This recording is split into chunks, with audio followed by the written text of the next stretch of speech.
የውሸት ፍቅርን የምትለይባቸው 5 መንገዶች። ሰላም፣ ይህ ስለ ፍቅር ነው። ቻናላችንን ሰብስክራይብ አድርጋችሁ ስለምትከታተሉ እናመሰግናለን። በዛሬው ቪዲዮ የውሸትና የእውነት ፍቅርን እንዴት መለየት እንደምንችል እንመለከታለን። ቪዲዮውን እንደምትወዱት ስለማልጠራጠር ላይክ በማድረግ ጀምሩ። ወደ ቪዲዮ። አንዳንዴ ለመለየት ግራ የሚያጋባና ለመለየት የሚያስቸግር ሁኔታ ውስጥ ልትገቡ ትችላላችሁ። በዛሬው ቪዲዮ የውሸት ፍቅርን የምትለዩባቸውን 5 ነገሮች ነግራችኋለሁ። እነዚህ ምልክቶች ካይሽ እርግጠኛ መሆን ትችያለሽ። አንደኛ፣ ለማውራት የበለጠ ካንቺ ጋር ጊዜ ለማሳለፍና አንቺን ለማወቅ የማይፈልግ። ይህ ማለት ከሰላምታ፣ አብሮ ከመብላት፣ አብሮ ከመጠጣትና ጥሩ ጊዜ በማሳለፍ የሚታዩ ነገሮች ላይ ብቻ ያተኮረ፣ ስለ አንቺ ለማወቅ የማይሞክር፣ አንቺን ለመረዳት የማይሞክር፣ ዝም ብሎ ከላይ ከላይ ብቻ የሆነ ግንኙነት ይሆናል። ከሆነ ሰው ጋር ፍቅረኛ ስትሆኑ ዋናው ቁም ነገሩ አብሮ መብላትና መጠጣት ወይንም ደግሞ ሁሉ ቦታ ላይ ተቃቅፎ መዞር አይደለም። ካንቺ ጋር የሆነው ሰው ካንቺ ጋር የመሆኑ ምክንያት ሊረዳሽ፣ ሊያግዝሽ፣ የደከመ ጊዜ ልታበረችው፣ ከጎኑ ልትሆኝለት፣ የከፋሽ ጊዜ ሊያጽናናሽ፣ ችግርሽንና ደስታሽን ሊጋራሽ፣ አንቺም በክፉም በደጉም ጊዜ አብረሽ ልትቆሚ ቁም ነገር ሊኖራችሁ እንጂ እንዲሁ አብሮ ለመዞርማ ጓደኛም ይዞራል። እናም አብሮ በልቶ ጠጥቶ ብቻ መለያየት ከሆነና ሪሌሽንሺፑ ዲፕ ካልሆነ በዚህ መለየት ትችያለሽ። ሁለተኛ፣ ተግባር የሌለው ሪሌሽንሺፕ ከሆነ ወይንም ደግሞ ባዶ ንግግርና ባዶ ቃል መግባት ብቻ ከሆነ። ቃላቶችና ንግግሮች ከተግባር ጋር ሲሆኑ በፍቅር ግንኙነት ላይ ያላቸው ሚና ከፍተኛ ነው። ግን ደግሞ ቃላት ብቻውን ምንም ትርጉም የለውም። የሚናገረውና የሚያወራውን ነገር ወደ ተግባር የማይቀይር ዝም ብሎ ወሬ ብቻ የሚያበዛ ከሆነ ይህም የውሸት ፍቅር እንደሆነ ሌላኛው ማሳያ ነው። ስለዚህ አንቺ ቃላቶችን ስትሰሚ ወይንም ደግሞ ሲነግርሽ አብረሽ ከተግባሩ ጋር ማየት አለብሽ።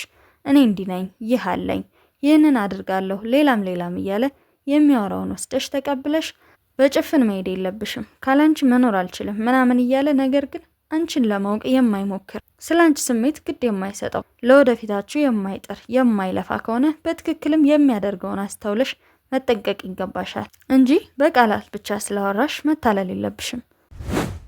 ሶስተኛ፣ ያንቺ ችግር ብቻ ከሆነ። የፍቅር ግንኙነት ላይ ከምትወጁ ሰው ጋር ስትሆኚ የሆነ ችግር ሲገጥምሽ ያንቺ ችግር የሱም ችግር ነው።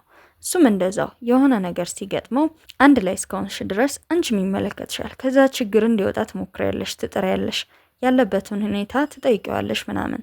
ይህ የሚጠበቅ ነገር ነው አይደለም? የፍቅር ግንኙነት ላይ በጓደኝነት ላይም የሚጠበቅ ነው። አንድ ሰው ችግር ውስጥ ሲገባ መተጋገዝ ይኖራል። ነገር ግን ያንቺ ችግር ያንቺ ብቻ ችግር ከሆነ ያንን ችግር በራስሽ ተቋቁመሽ ከሱ ጋር ፈታዘና ለማለት ብቻ የምትመጭ ከሆነ ይህ ልክ አይደለም። ችግርሽን የሚያግዝበት መንገድ ከሰው ሊለያይ ይችላል፣ ወይንም ቀጥታ የሱን ተሳትፎ የማይፈልግ ችግር ሊሆን ይችላል።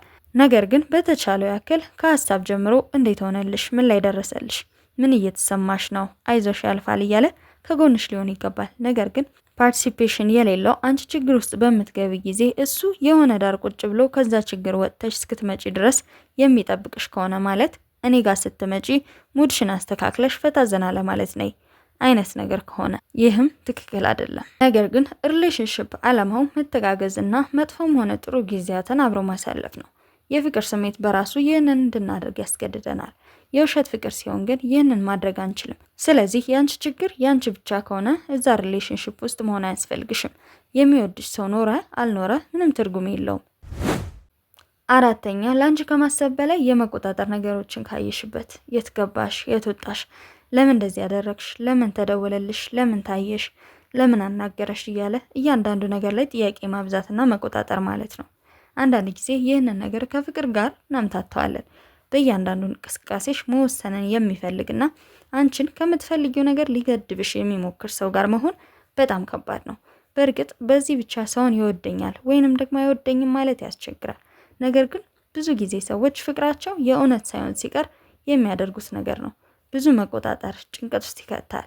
ጥሩ ያልሆነ ስሜት እንዲሰማሽ ያደርጋል። ሁልጊዜ ጥፋተኛ ነኝ ብለሽ እንድታስቢ ያደርግሻል። ከዛ ይልቅ መደረግ ያለበት ትክክለኛው ነገር ኬር ነው። ላንቺ መጨነቅ፣ መጥፎ ነገሮችን እንዳይገጥሙሽ ነገሮችን ማጥራት ነው። በዚህ መንገድ ብትሄጂ ይህ ይገጥምሻል፣ ይህንን መንገድ ብትጠቀሚ የተሻለ ይሆንልሻል እያሉ ላንቺ በማሰብ ጥሩ ጥቆማ መስጠት እንጂ መከልከል የለበትም። እናም የሁለቱን ልዩነት በደንብ ተመልከቱ። ኬር ማድረግ ማለት ላንቺ ከማሰብ የመነጨ ጥቆማ ሲሆን ኮንትሮል ማድረግ ወይንም ደግሞ መቆጣጠር ግን በራሱ ወይም ደግሞ ለራሱ ለሰውየው ለፍቅረኛሽ ከማሰብ ነው። እኔ ሳልፈቅድ ሳላውቅ ለምን እንደዚህ ይሆናል እያለ ነገሮችን ሁሉ ከራሱ አንጻር የሚያይ ከሆነ ሌላኛው የውሸት ፍቅር መሆኑን የምታውቂበት መንገድ ነው። አምስተኛ ስሜትሽን የማይረዳ ከሆነ ወይም ከስሜትሽ ሩቅ ከሆነ። እውነት ለመናገር ሰው የሚወደው ሰው ስሜት እንዲሁ ይታወቀዋል። ያም የሚሆንበት ምክንያት የምንወደው ሰው ላይ በደንብ ትኩረት ስለምናደርግ ነው። እናም የሚወድሽ ከሆነ በደንብ ይረዳሻል። ምን እንደሆንሽ፣ እንደከፋሽ፣ እንደደበረሽ፣ ደስ እንዳለሽ፣ ህይወትሽ ውስጥ ምን እየተፈጠረ እንደሆነ በደንብ ለመረዳት ይሞክራል፣ ይረዳሻል። የውሸት ፍቅር ላይ ያለ ሰው ስለ እነዚህ ነገሮች ግድ የለውም። ያንቺን ስሜት ለመረዳት በጣም ሩቅ ነው። እንደውም ከሱ ይልቅ ድንገት ዛሬ መንገድ ላይ ያየሽ ሰው እንዲሁ አይቶሽ ሊረዳሽ ይችላል። በጣም የሚታይ ችግር ኖሮ እሱ ግን ላያስተውለው ይችላል። የዚህን ያክል ካንቺ ስሜት በጣም ሩቅ ይሆናል ማለት ነው። እና እንደዚህ አይነት የስሜት ጋፕ ካለ ስሜትሽን ማንበብና መረዳት ካልቻለ ፍቅሩ የውሸት እንደሆነ እርግጠኛ መሆን ትችያለሽ። እናም እነዚህን 5 ነገሮች ካየሽ እየኖርሽ ያለሽው ህይወት ከላይ ከላይ ያለ ፍቅር እንጂ ከልብ የሆነ ፍቅር ነው ብሎ ለማሰብ የሚከብድ ነው የሚሆነው። ስለዚህ አስቢበት። እድሜሽና ዘመንሽ በከንቱ እንዳያልፍ አስታዊ። ይህ ስለ ፍቅር ነው። ቻናላችንን ሰብስክራይብ አድርጋችሁ ስለምትከታተሉ እናመሰግናለን። ቪዲዮውን እስከመጨረሻው ድረስ ስላያችሁት ከልብ አመሰግናለሁ። ቀጣይ በሌላ ቪዲዮ እስከምንገናኝ ሰላም ሁኑ።